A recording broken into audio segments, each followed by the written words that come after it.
আরে রাজু, যে লোকটা গেল সে তোমার বাবার উকিল না? কি হয়েছে? তোমার বাবা ভালো আছেন তো?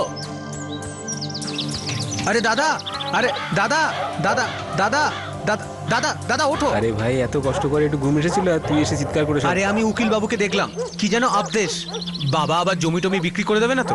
আরে তুই এত ঘাবড়াচ্ছিস কেন? আমরা তো ওর ছেলে, ক্ষেত আমরাই পাবো। আর কার এত ক্ষমতা আছে দেখি আমাদের কাছ থেকে কেড়ে নেয়? চিন্তা করিস না, বাবা আমাদের বেদখল করতে পারবে না।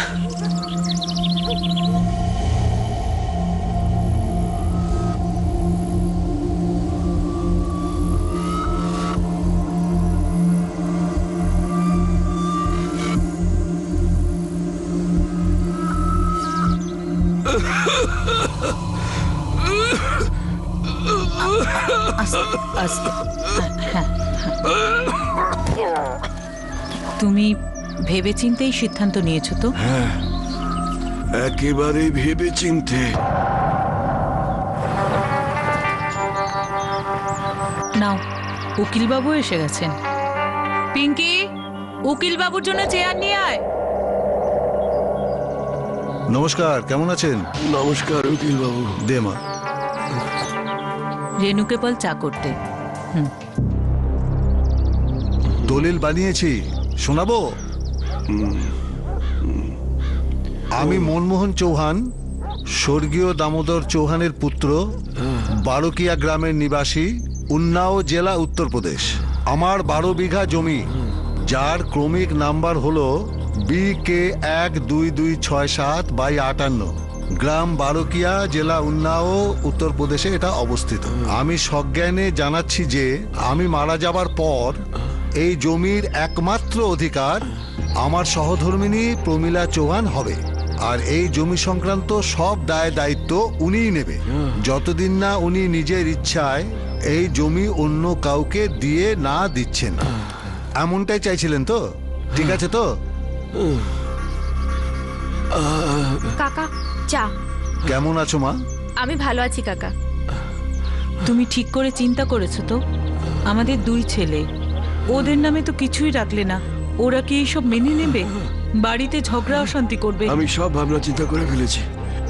ওই জমিটা যদি ওদের নামে করে দিতাম, তাহলে হয়তো ওটা বেঁচে দেবে, নয়তো নিজেদের মধ্যে ঝগড়া করে মরবে অপদার্থগুলো।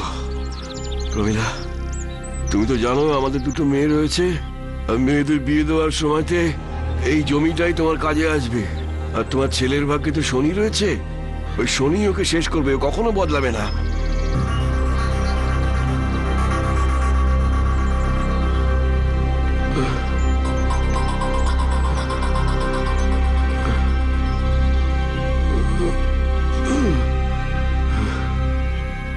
উইল, জমির ভাগ বাটোয়া প্রায়শই সংসারে অশান্তি ডেকে আনে, আর রক্তের সম্পর্কের মধ্যেও ভাঙন ধরিয়ে দেয়। যিনি উইল করে যান তাকে এই চিন্তা কুড়ে কুড়ে খায় যে তার সিদ্ধান্তের কারণে সংসারের আদৌ ভালো হবে কি না। আর প্রায়শই যারা নিজেদের উইলের দাবিদার মনে করে, তারা অনেক সময়ই সেটা পাওয়ার জন্য নিজের মানুষদেরও আঘাত করতে পিছপা হয় না।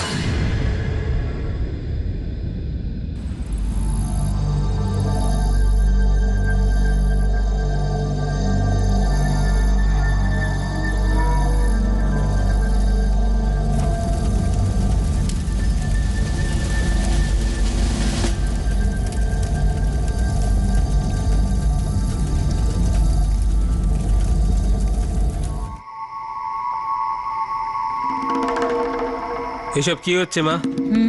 বাবা সমস্ত সম্পত্তি তোমার নামে করে গেছে। তো ভুলটা কোথায়?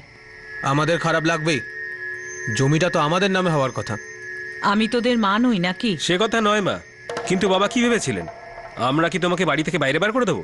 তোর বাবা এরকম তো কখনো বলেনি। ছাড়ো না মা, আমরা কি বুঝি না? বাবা সবসময় আমাদেরকে খারাপই ভেবেছে, যেটা দিয়ে যাওয়ার কথা সেটাও তো দিল না। যদি তোদের এটাই মনে হয়, তাহলে 2 পয়সা কামিয়ে দেখা। এবার তো দায়িত্ব নে। আর অর্জুন, তুই তো বিয়ে করেছিস। হাঁ করে কি দেখছিস? ডাল দে। এবার তো সংসারের দায়িত্ব নে। 2টো বোন ঘরে আছে, ওদের তো বিয়ে দিতে হবে নাকি? আরে মা, বাজে কথা বন্ধ করো তো। যখনই দেখো খোঁটা দিচ্ছে। শেষ পর্যন্ত জমিগুলো তো আমরাই পাবো, কিন্তু বাবা যেটা করেছে সেটা অন্যায় করে গেছে। উনি কোনো অন্যায় করেননি। চাষের সব ফসল তো ঘরেই ঢুকবে না, আর বাড়িটাও তো তোদের। তুই বড় আর তারপর রাজু, তাহলে তুই কেন এত মাথা গরম করছিস? দেখো আমাদেরকে ঠকানো হয়েছে। না সম্মান আছে, না তো কোনো ভরসা। দেখো মা, আমাদের নিয়ে যদি চিন্তা থাকে না, জমি আমাদের নামে করে দাও, কেননা দেখাশোনাটা তো আমাদেরই করতে হবে। আমি তোর বাবার সিদ্ধান্তের বিরুদ্ধে কিছু করব না। শেষমেশ এই জমি তো তোরাই পাবি। তাহলে তোরা এখন থেকে এত মাথা গরম কেন করছিস?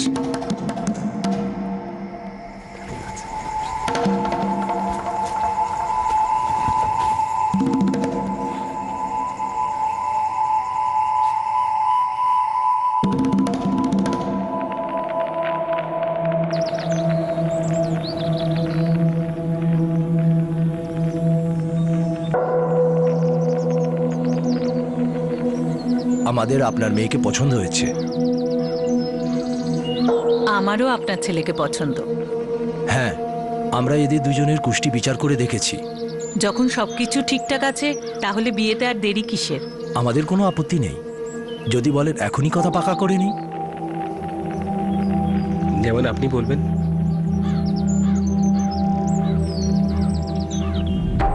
পিঙ্কি, হ্যাঁ বাবুকে একটু নিয়ে ওরে যা না। বাবা কাঁদে না।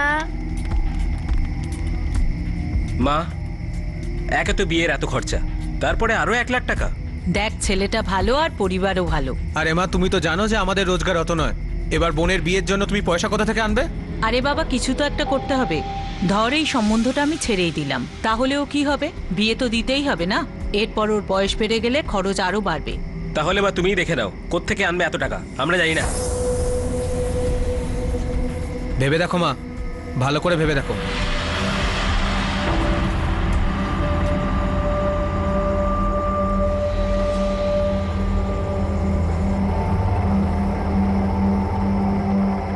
প্রমীলা দেবী, 1 লাখ টাকা বড় কথা নয়, তার সুদটাই বেশি। আপনি তো জানেন ব্যাংকের সুদটা এখন অনেক বেশি, কিন্তু টাকা জমালে সেখানেও বেশি সুদ পাওয়া যায় না। আমি জানি আপনি কি বলছেন, কিন্তু কি করব? আর তো কোনো উপায় নেই আমার কাছে। এত জমানো টাকাও নেই যে দুজনের বিয়ে দেব। অবিবাহিত মেয়ে যদি বাড়িতে থাকে তাহলে বাড়ির সম্মান নষ্ট হয়ে যাবে। উনি তো চলে গেছেন, এখন যা করতে হবে আমাকেই করতে হবে। আমি আপনার ঋণ শোধ করে দেব। চাষ থেকে যা আয় হবে কিছু কিছু করে আপনাকে দিয়ে দেব। ঠিক আছে।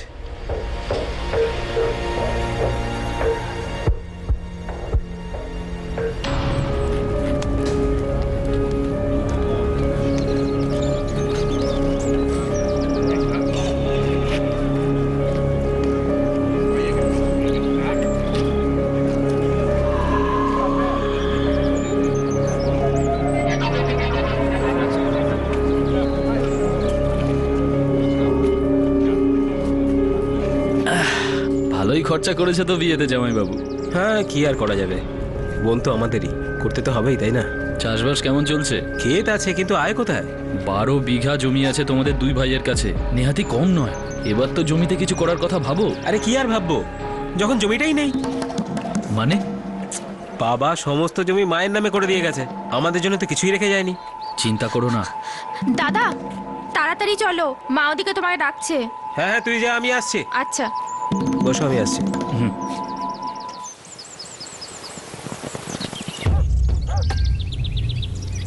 আরে বৌমা, কেমন আছো?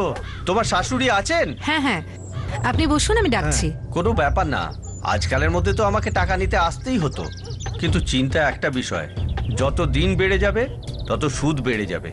আমি জানি সেটা। আপনার যেন কোথাও অসুবিধে না হয়। যদি সুদটা বেড়ে যায় তাহলে আপনি দিতে পারবেন না। আসলে কি, এটাই তো আমার ব্যবসা, আর এই করেই তো আমি সংসার চালাচ্ছি। আপনি আমার উপর ভরসা রাখুন, আমি আপনার পুরো টাকা সুদ সমেত শোধ করে দেব। আমি জানি আপনার কাছ থেকে 2 মাস চেয়েছিলাম, আর 4 মাস হয়ে গেল, কিন্তু শোধ করে দেব। ঠিক আছে, আপনি যখন বলছেন। নমস্কার। আচ্ছা।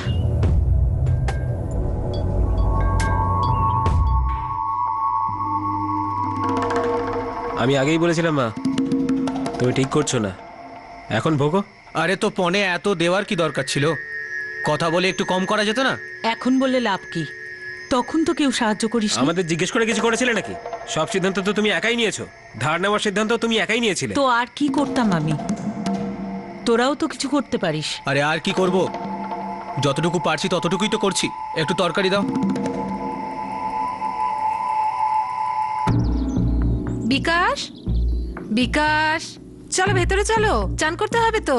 বিকাশ, আলে লে লে লে লে, আরে কোথায় যাচ্ছে? চান করতে হবে তো, চলো বাবা, চলো সোনা, চান করবো তো আমরা, চলো চলো চলো। কাকা চা। দেখুন, আপনার যদি ঠিক মনে হয় তাহলে এক টুকরো জমি বিক্রি করে দিন। 1 বিঘা বিক্রি করলে কত পাবো? 50-60 হাজার টাকা তো পাওয়াই যাবে, আর হতে পারে 75,000ও পেয়ে গেলেন। কেউ যদি কিনতে চায় তাহলে বলবেন, সেরকম কেউ আছে?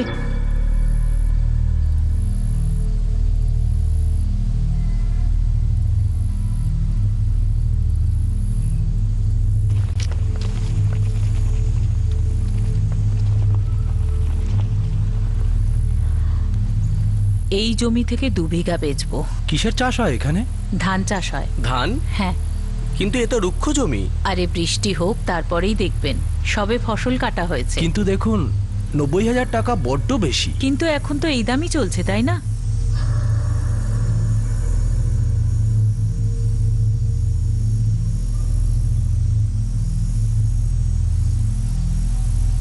ঠিক আছে, কিন্তু 75,000-এর 1 পয়সাও কম নয়। না মানে মানেটা কি তোমার? 2 বিঘা কেন বিক্রি করছো? আমায় সুদ সমেত ঋণ শোধ করতে হবে, তাই বেচছি। কিন্তু জমিটা তো আমার আর দাদার নামে, এটা তুমি কেন বেচতে যাচ্ছ? তাহলে ঋণ শোধ করতে টাকা নিয়ে এসো, আমি বেচবো না। জমি তো আমি বিক্রি করতে দেবো না। জমি আমার নামে আছে অর্জুন, আর আমি যেটা করছি আমার পরিবারের ভালোর জন্য, আমার ছেলে মেয়ের জন্য করছি। জমি বিক্রি হবে না মা, এই জমি আমাদের 2 ভাইয়ের। আমাকে হুমকি দিচ্ছিস তুই? তাহলে ভালো করে শুনে নাও, জমি কিন্তু বিক্রি করা যাবে না, আর এই নিয়ে কোনো কথাও হবে না। জমি আমি বিক্রি করতে দেবো না। তাহলে তোরা দুজন সুদ সমেত ঋণ 2 মাসের মধ্যে চুকিয়ে দে। ওনাকে আমি কথা দিয়েছি, যদি ঋণ শোধ করতে না পারিস তাহলে ওই 2 বিঘা আমি বেচে দেবো।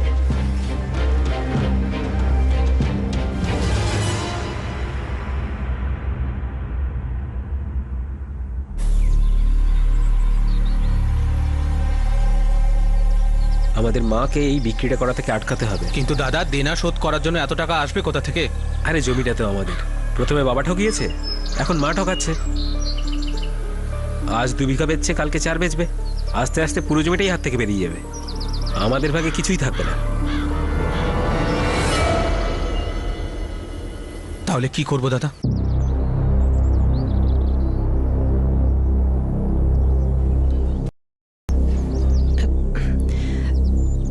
মা,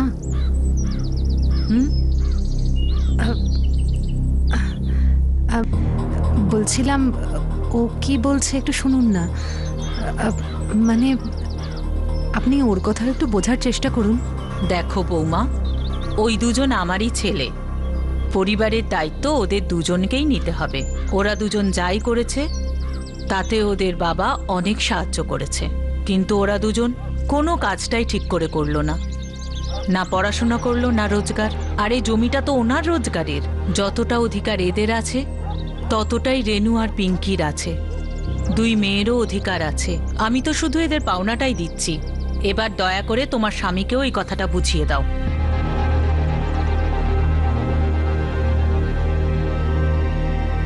শুনছো, মা তো মানছেনই না।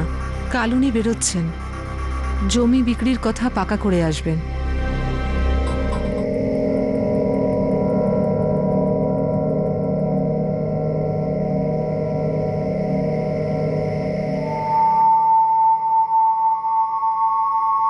রাজু, রাজু, রাজু, ওঠ, ওঠ না।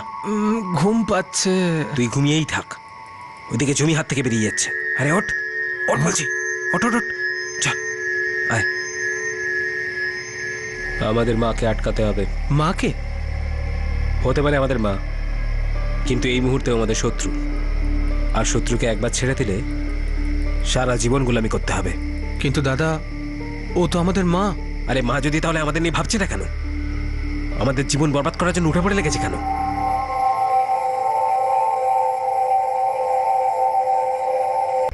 হতে পারে আমাদের মা, কিন্তু এই মুহূর্তে আমাদের শত্রু। আর শত্রুকে একবার ছেড়ে দিলে সারা জীবন গোলামি করতে হবে। কিন্তু দাদা, ও তো আমাদের মা। আরে মা যদি, তাহলে আমাদের নিয়ে ভাবছে না কেন? আমাদের জীবন বরবাদ করার জন্য উঠে পড়ে লেগেছে কেন?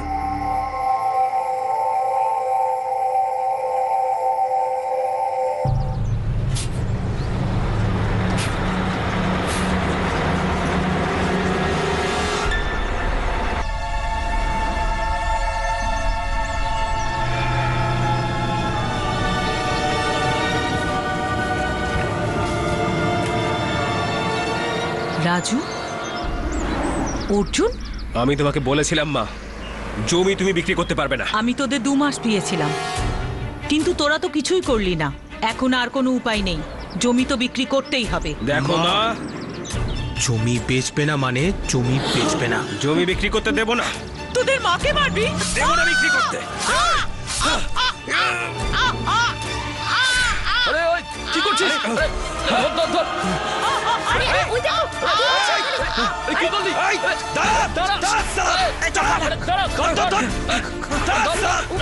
আরে ইনি তোর বেঁচে নেই। হে ভগবান, পালাচ্ছিলিস? হ্যাঁ।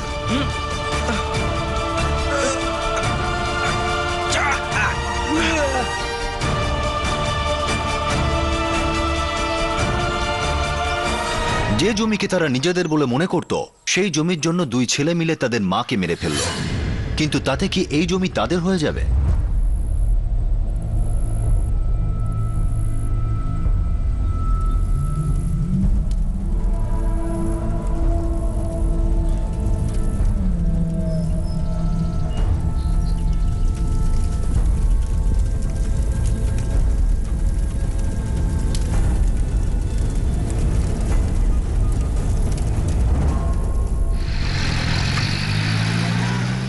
নিজের মায়ের খুন কেন করলো?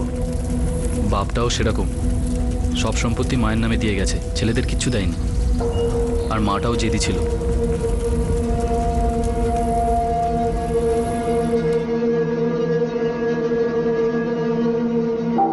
আমরা জামিনের জন্য পুরো চেষ্টা করছি, কিন্তু চার্জশিট জমা পড়ার পর তখনই শুনানি হবে। বিমলা কেমন আছে? ঠিক আছে, আমরা ওর খবর নিই। আচ্ছা, ওকে বলবে যে জমির কাগজগুলো বের করে রাখতে, বাইরে বেরিয়েই জমি নিজেদের নামে করতে হবে। আমরা সব সামলে নেব। তাছাড়া এখন জমির মালিক তুমি আর রাজু, এবার আর কেউ জমি কেড়ে নিতে পারবে না। আইনতভাবে তোমরাই জমির মালিক এখন।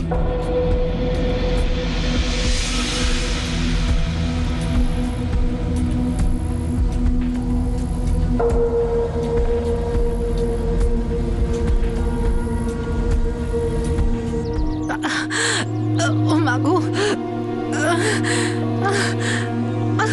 আমরা হাসপাতালে যাচ্ছি, তুই না হয় একটু পরে আয়। ঠিক আছে। মাগো,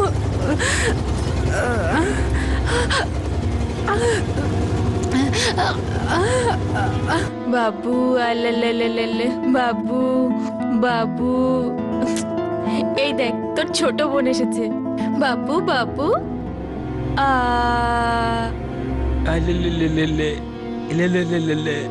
দেখতে তো পুরো তোমার মতো হয়েছে। বিকাশ বাবু, কি খবর? আরে ভয় পাচ্ছ কেন? ভয় পেও না, বাবা খুব তাড়াতাড়ি বাড়ি চলে আসবে, ঠিক আছে? শোনো, হ্যাঁ, নাম কি রাখবে মেয়ের? নাম জ্যোতি। জ্যোতি কেমন লাগবে? ঠিকঠাক। কি বলিস রাজু? ভালোই হবে। আচ্ছা বিমলা, জমির কাগজপত্র সব গুছিয়ে রেখেছো তো? হ্যাঁ হ্যাঁ, সব গুছিয়ে রেখেছি।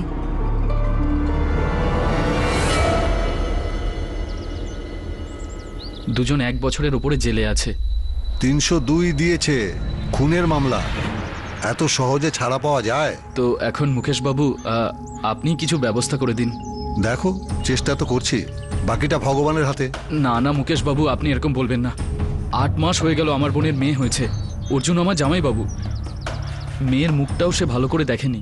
দেখো, তুমি চিন্তা করো না, আমি তো আছি। তাড়াতাড়ি করুন।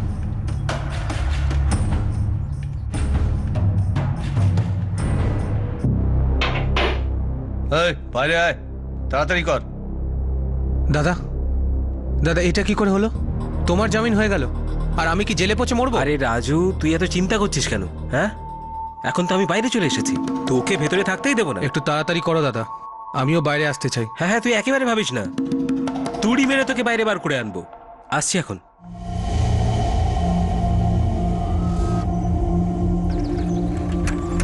যে গ্রামবাসীরা তোমাদের 2 ভাইকে ধরেছিল, তারা কি চুপচাপ বসে থাকবে এই কোর্ট কাছারির চক্করে?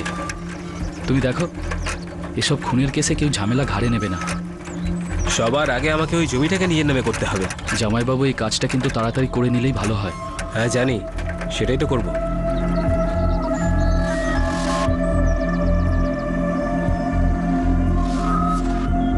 আলে বাবলি, কাঁদে না শোনা।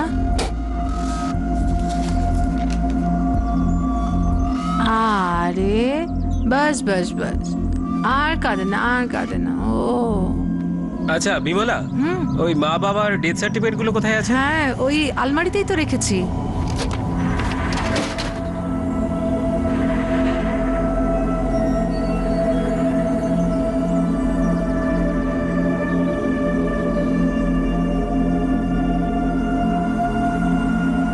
ঠিক আছে, হয়ে যাবে। মোট 12 বিঘা জমি, 6 তোমার, 6 তোমার ভাইয়ের। আরো একটা কাজ করতে হবে। কি? আচ্ছা ভাই লোক, চললাম। গোবিন্দ শোন, হ্যাঁ রাজু বল। আমার একটা কাজ করবি ভাই? হ্যাঁ আমাদের গ্রামে একবার আমার বাড়িতে যাবি, আমার দাদা অর্জুনের কাছে। বলিস যে দেখা করতে। ঠিক আছে, যাবো তো নিশ্চয়ই, কিন্তু কদিন বাদে যাব। আসলে ওই অনেকদিন পরে বেরোলাম তো এখান থেকে, সেই জন্য চললাম। পেছনটা পরিষ্কার করে জল ঢাল তাড়াতাড়ি, চল।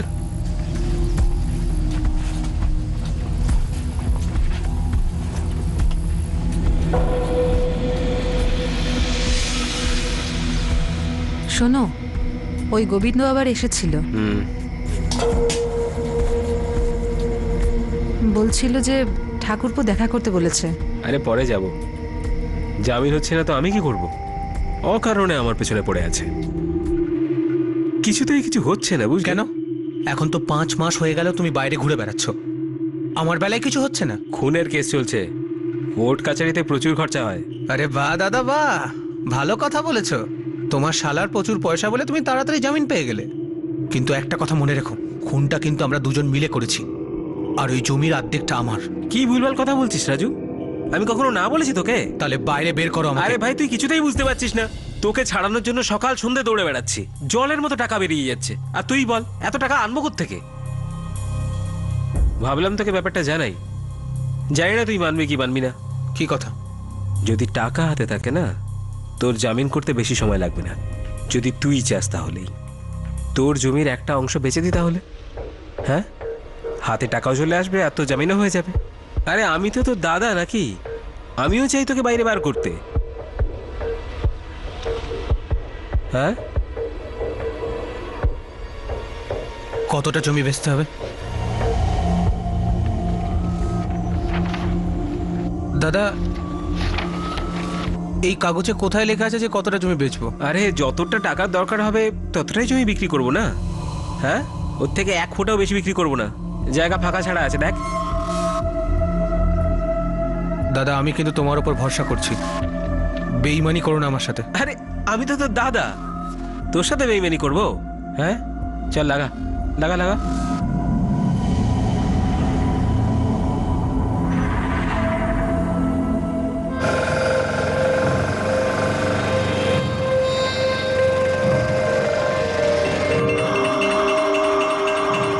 কি হচ্ছে? বলো বলো। হ্যাঁ, আয় চলে। আরে বিমলা, গরম গরম খাবার দাও দেখি। হ্যাঁ, এতদিন পরে রাজু বাড়িতে এসেছে। হ্যাঁ, এখনই আনছি। আচ্ছা রাজু, পিঙ্কির বিয়ে ঠিক করেছি। ওই আমাদের উমেশবাবু আছেন না, আরে রেনুর বর, ও ছোট ভাই বাবলুর সঙ্গে। এটা তুমি ঠিক করলে না দাদা। আরে কি ঠিক করিনি? ছেলেটা ভালো, তারপরে উমেশের ছোট ভাই। তুমি জানো যে আমি পিঙ্কির বিয়ের কথা বলছি না।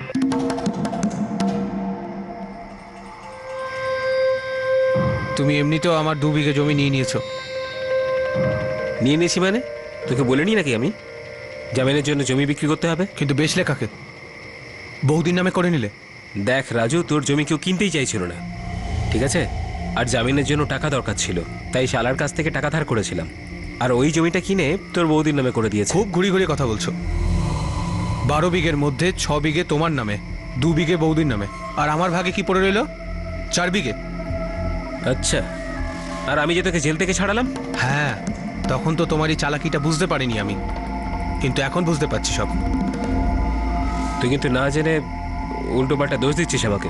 কিন্তু একটা কথা মনে রাখিস, আমরা দুজন কিন্তু 2 ভাই, আর থাকি একই ছাদের তলায়, বুঝেছিস? আমি তোমাকে বলেছিলাম তো জল দিতে, শুনতে পাও না নাকি? চলো তাড়াতাড়ি করো।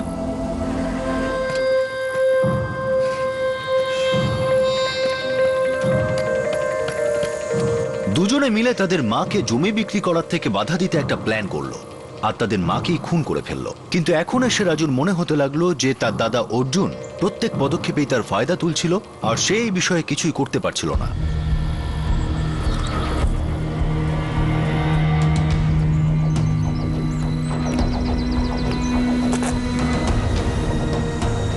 সত্যি বলবো রাজু, কাজ করতে আর ভালো লাগে না। হয়তো জমিটা আমাদের নামে হয়ে গেছে, কিন্তু আয়ও তো তেমন হচ্ছে না আজকাল। আর তুমি তো জমিটা ভাগই করেছো এইভাবে, যাতে আমি কিছু না পাই। আরে আমি কি লাখ টাকা কামাচ্ছি নাকি? কখনো কখনো ভাবি তো যে সব ছেড়ে দিয়ে লখনৌ চলে যাই, বড় শহর, রোজগারও ভালো হবে। কিন্তু তারপরে আবার ভাবি ঘর বাড়ি আছে, ছেলে মেয়ে আছে, কোথায় নিয়ে ঘুরবো এদেরকে? ভগবান জানে কি হবে।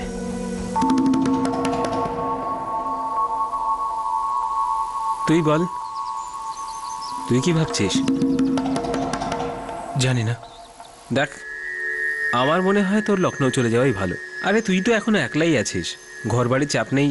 ওখানে চলে গেলে কিছু টাকা বেশি রোজগার করতে পারবি, না হলে এখানে থাকলে তো খেতেই পাবি না। হ্যাঁ,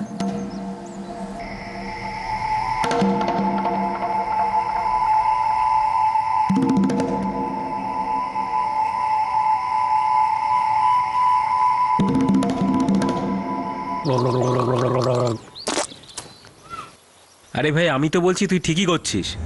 লখনৌতে কত ভালো কাজ পাবি। এবার দেখ কত টাকা আসে তোর কাছে। আমি ভাবছি আজকে রাতেই বেরিয়ে যাব। আর কি বলবো রাজু, তুই যাচ্ছিস সেটা তো ভালো লাগছে না, কিন্তু তোর জীবন শুধরে যাবে। এখন যা, ভালো করে রোজগার কর, টাকা পয়সা কামা। 2 মাস পরে কিন্তু ঠিক চলে আসিস। পিঙ্কির বিয়ে আছে, আর 2 মাসের মধ্যে কিছু হলো তো ভালো, না হলে বাড়ি তো আছেই।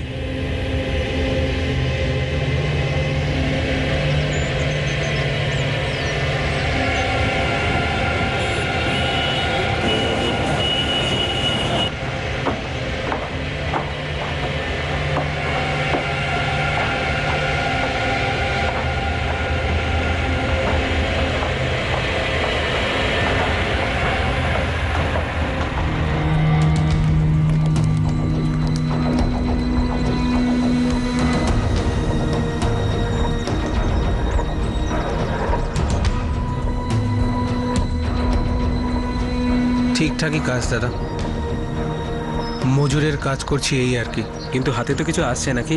হ্যাঁ, ওই চলে যাচ্ছে। আরে ভালোই তো হয়েছে তুই বেরিয়ে গেছিস এখান থেকে। আরে এখানে তো সব আগের মতোই আছে, কিছুই বদলায়নি। দেখ ভাই, এবার আমাকেও বেরোতে হবে কাজে।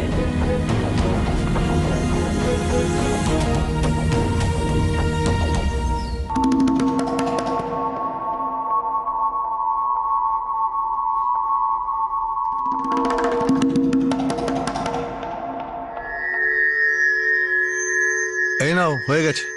রেজিস্ট্রার অফিসে নিয়ে যাও আর ডিল পাকা করে দাও।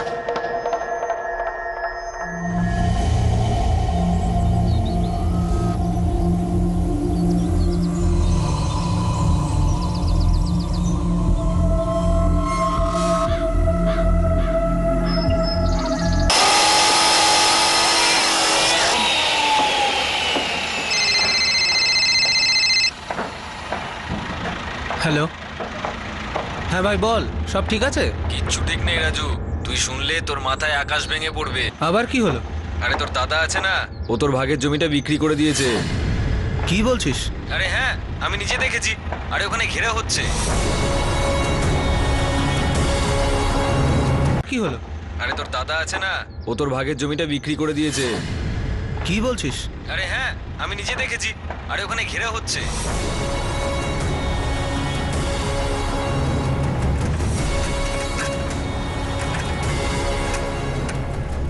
আরে কথাটা শোনা। কথা শোনার আর কি আছে দাদা, তুমি আমাকে ঠকিয়েছো। আচ্ছা, তোর জমি পড়ে পড়ে নষ্ট হচ্ছিল, তাই বিক্রি করেছি, তোর ভালোর জন্যই। আর সেটা তোকে বলতেই যাচ্ছি না। আচ্ছা, আমার পেছনে তুমি আমার জমি বিক্রি করে দিলে, এই কথাটা 2 মাস হয়ে গেছে, আর তুমি আমাকে কবে বলতে? দেখো দাদা, এই জমির জন্য আমি আমার মাকেও মেরে ফেলেছি, আর তুমি আমার জমি আমাকে কিছুই না বলে বেচলে কি করে? আরে রাজু, ওখান থেকে পুরো টাকা এখনো পাইনি, এই জন্য বলিনি। আবার মিথ্যে কথা। এতক্ষণে তুমি তো আমার টাকাটা হজম করে নিয়েছো। হজম করে নিয়েছি, হজম করে নিয়েছি।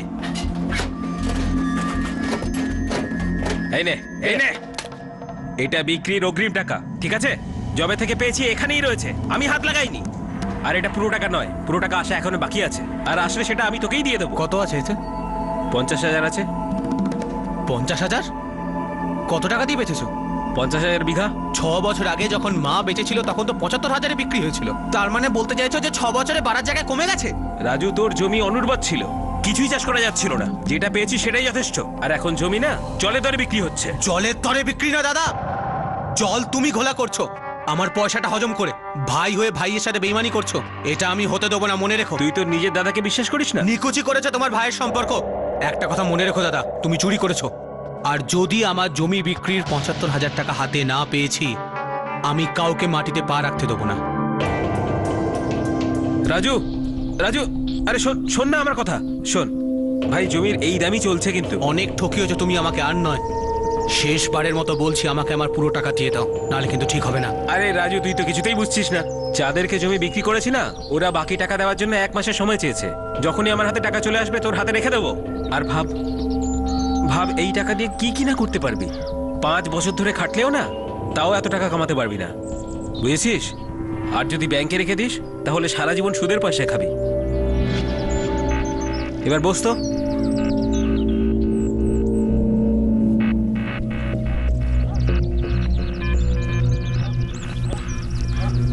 আর তোর কেন মনে হয় যে আমি তোকে ঠকাচ্ছি? হ্যাঁ, আমি তো তোর নিজের দাদা নাকি?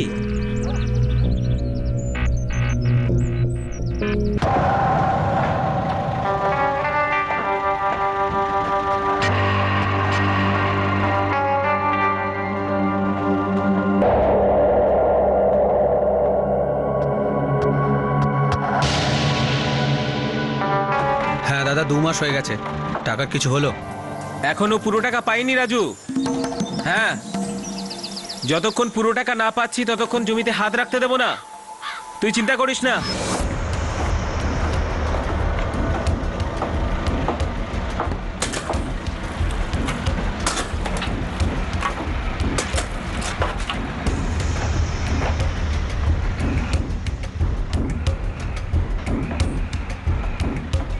দাদা কি হলো?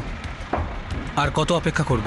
আরে ভাই, আমিও তো তাই করছি, কিন্তু টাকাটা অবশ্যই পেয়ে যাবি, এই ব্যাপারটা ভরসা করতে পারিস। আরে নিজেদের টাকা এমনি যেতে দেবো নাকি? কি হলো, টাকা এখনো দেয়নি? বললো আরো অপেক্ষা করতে। মনীষ, আমার সাথে গ্রামে যাবি? হ্যাঁ, সে তো নিশ্চয়ই যাব, কিন্তু কি কাজ আছে?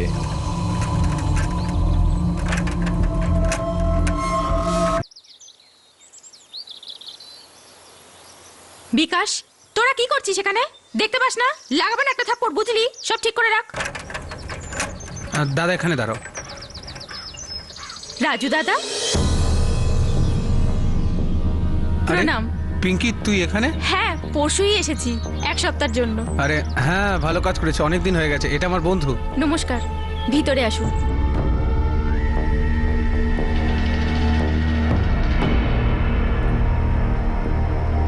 রাজু আসার পর আমরা দুজনেই একসাথে মজদুরি করি। ভাই, এটা তো ভালো হয়েছে যে শহরে তোমার মতো একটা ভালো বন্ধু পাওয়া গেছে, তাই না রাজু? এবার তুইও বিয়ে থা করে নে। দেখছি দাদা। দাও দাও দাও।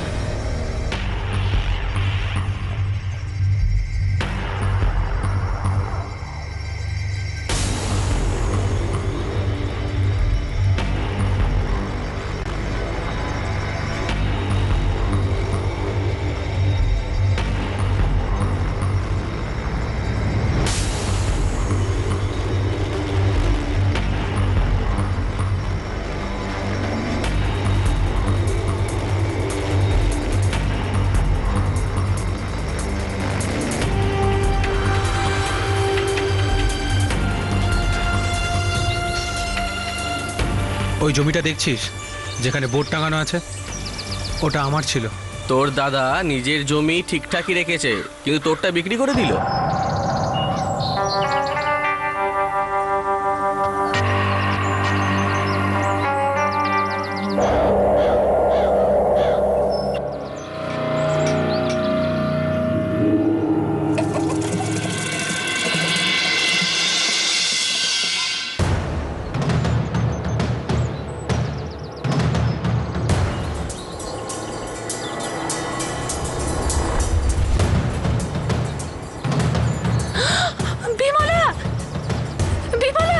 বিকাশ, জ্যোতি, কি হলো? রাজুর বাবা, তাড়াতাড়ি এদিকে এসো।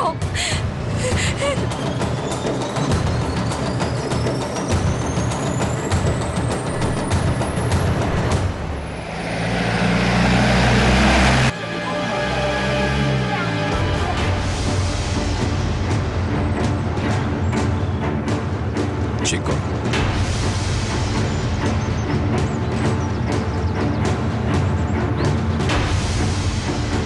স্যার 4 জনই মারা গেছে।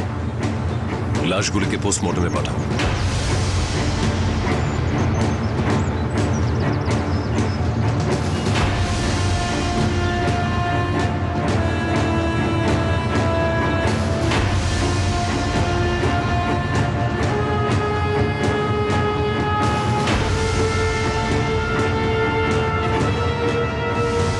স্যার ঘরে তো কেউ নেই, কিন্তু আলমারি লুট করা হয়েছে।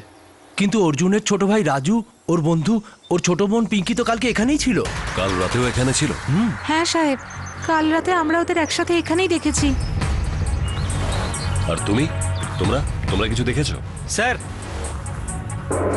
এই লোকটা ওই তিনজনকে দেখেছে, রাজু, পিঙ্কি আর রাজুর বন্ধুকে, তিনজনকেই। হ্যাঁ স্যার, সকালবেলা আমি ওই তিনজনকে স্টেশনে ছেড়ে এসেছি। কটার সময়? 6:30টার সময়। রাজু সকালবেলা আমার বাড়ি এসেছিল, আমাকে ঘুম থেকে তুলে নিয়ে গেল।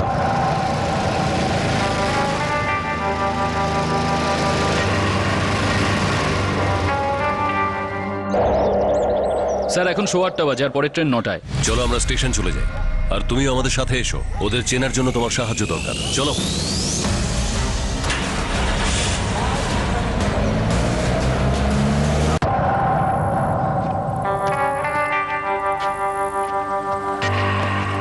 নটার আগে এখানে কোনো ট্রেন নেই? আরে আমাদের আসতে একটু দেরি হয়ে গেছে। সকালবেলা 6:45টার আর একটা গাড়ি ছিল।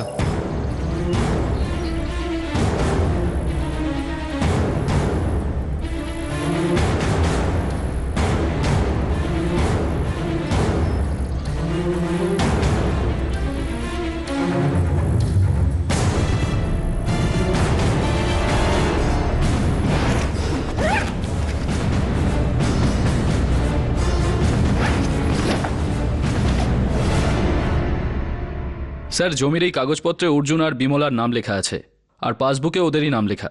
আর স্যার এই রাজু 2007-এ নিজের মাকে খুন করার কেসে ধরা পড়েছিল, আর ওই খুনে সাহায্য করেছিল ওর বড় ভাই অর্জুন।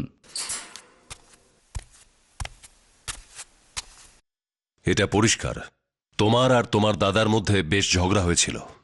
দাদা ঠকিয়েছে, তাই রাগ মেটাতে তুমি তার পুরো পরিবারকে মেরে ফেলেছ। কেন করলে সব বলো? ও আমাকে ঠকিয়েছিল, আমার জমি বেচে দিল, আমাকে একবার জিজ্ঞাসাও করলো না, এমনকি সব পয়সাই হজম করে নিয়েছ।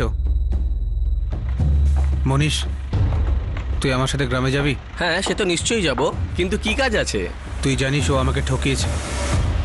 একটা জমির জন্য আমি আমার নিজের মাকে মেরে ফেলেছি, যাতে জমিটা আমাদের নামে হয়ে যায়। আর ও আমাকে বেশি জেল খাটিয়েছে। আমার ভাগের 6 বিঘের মধ্যে ও নিজে 2 বিঘে নিয়ে নিয়েছে। আর আমি এখানে কোমর ভেঙে খাটছি, আর ও আমার বাকি জমিগুলো বিক্রি করে দিয়েছে, আর 1 পয়সাও ঠেকায়নি। ফোন করলে বলে অপেক্ষা করতে, আর আমি ওকে মেরে ওর ভাগের 8 বিঘে জমি বেচে দেবো। 1 লাখ টাকা তোর।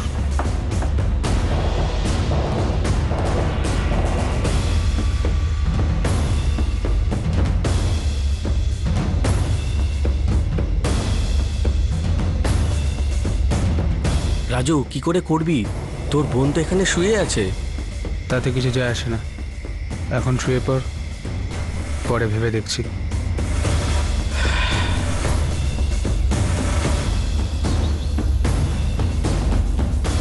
শোন, আজকে রাতেই কাজটা করতে হবে। কি করে? তোর বোন কি চলে যাচ্ছে? আরে সবসময় আমাকে মিথ্যে কথা বলতো পিঙ্কি। প্রথমে বলতো জমিটা আমাদের দুজনের। যখন জেল থেকে বেরোলাম তখন বুঝতে পারলাম আমার সাথে বেইমানি করেছে। আমাকে বারবার মিথ্যে কথা বলেছে। প্রথমে টুকরো টুকরো করে আমার জমিটা বেচে দিয়ে তারপর আমার টাকা খাচ্ছে। কিন্তু দাদা, আমি এই কাজে তোমাকে সাহায্য করতে পারবো না। পিঙ্কি, 8 বিঘে জমি আছে, 8 বিঘে। আমার তো শুধু 5 বিঘে জমি হলেই হবে, বাকি 3 বিঘে তুই নিয়ে নিবি। আমি আমার 1 বিঘের পয়সা পেয়ে গেছি, আর মনীষকে আমি আমার ভাগের থেকেই দিয়ে দেবো। দেখ পিঙ্কি, যদি ঠিকভাবে জমিটা আমাদের নামে ভাগ হতো রেনু, অর্জুন, তোর, আমার 3-3 বিঘে করে হতো, পেতিস কিনা বল? পেতিস তো? তো ধরে নে এটাই তোর ওই 3 বিঘে। 3 বিঘে জমিটা কম নয় পিঙ্কি।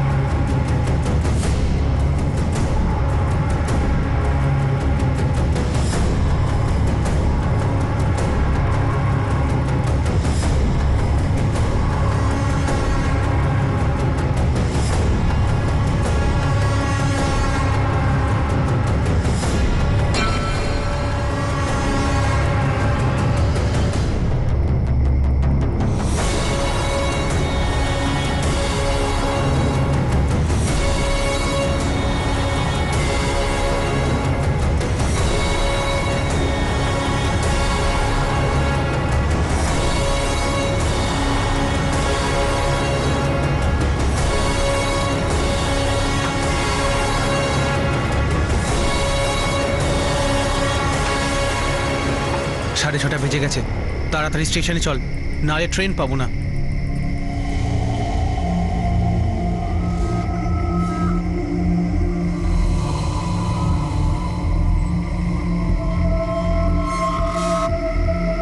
এখন ওই জমিটা কার ভাগে আসবে?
তুমি ঠিক করে চিন্তা করেছো তো? আমাদের 2 ছেলে, ওরা কি এইসব মেনে নেবে? বাড়িতে ঝগড়া অশান্তি করবে। ওই জমিটা যদি ওদের নামে করে দিতাম তাহলে হয়তো ওটা ওরা বেচে দেবে, নয়তো নিজেদের মধ্যে ঝগড়া করে মরবে। অপদার্থগুলো। আর তোমার ছেলের ভাগ্যে তো শনি রয়েছে, ওই শনি ওকে শেষ করবে, ও কখনো বদলাবে না। রাজু, পিঙ্কি আর মনীষকে আইপিসির ধারা 302 অনুযায়ী হত্যার জন্য আর 201 ধারা অনুযায়ী প্রমাণ লোপাটের জন্য গ্রেফতার করা হয়েছে। কেসের চার্জশিটও দায়ের করা হয়েছে। কয়েক মাস পর জানা যায় যে বার্থ সার্টিফিকেটের হিসেব অনুযায়ী খুন করার সময় মনীষ নাবালক ছিল। সে এখন জামিনে বাইরে আছে। নিজের মা প্রমীলাকে খুনের মামলায় রাজুকে সেশন কোর্ট খালাস করে দিয়েছে, কারণ এই মার্ডার কেসে রাজুর বিরুদ্ধে সাক্ষী দেওয়ার জন্য কেউ এগিয়েই আসেনি। অর্জুন আর তার পরিবারের মার্ডার কেস এখনো আদালতেই আসেনি। আর এই সময় পিঙ্কি এবং রাজু পুলিশ হেফাজতে আছে। তাহলে শেষ পর্যন্ত 2 ভাইয়ের মধ্যে কে কি পেল, আর উত্তরাধিকার সূত্রে যা মিলল সেটাই বা তারা কি কাজে লাগালো? নিজের নিজের ভাগের জমি পাওয়ার জন্য তারা দুজন কতগুলো প্রাণ নিল। সাধারণভাবে যখন কেউ সম্পত্তি রেখে যান, তিনি তার উত্তরাধিকারীদের ভালোর জন্যই রেখে যান। কিন্তু ভাগ বাটোয়ারা যদি ঠিকঠাকও হয়, তবুও অনেক সময় রক্তারক্তি হয়। সেই উত্তরাধিকারীদেরই রক্ত। প্রত্যেক ওয়ারিশ সবসময় নিজের লাভটাই দেখে, যাতে সেই যেন সবচেয়ে বেশি পায়। প্রত্যেক উত্তরাধিকারী জায়গা জমির সঙ্গেই সম্পর্কের টুকরো করতেও উঠে পড়ে লাগে, অথচ তারা শান্তি আর সহযোগিতার মধ্যে দিয়েই সম্পত্তি সামলাতে পারত। আপনাদের সাথে আবার দেখা হবে ক্রাইম পেট্রোল 10 থেকে আরও একটা নতুন কেস নিয়ে। ততক্ষণ নিজের খেয়াল রাখবেন, সুরক্ষিত থাকবেন, আর মনে রাখবেন সেই পুরনো প্রবাদটি যেটা আমরা ছোটবেলা থেকে শুনে আসছি, লোভে পাপ, পাপে মৃত্যু। জয় Hind. For more updates, subscribe to our channel, click the show links and enjoy watching the videos.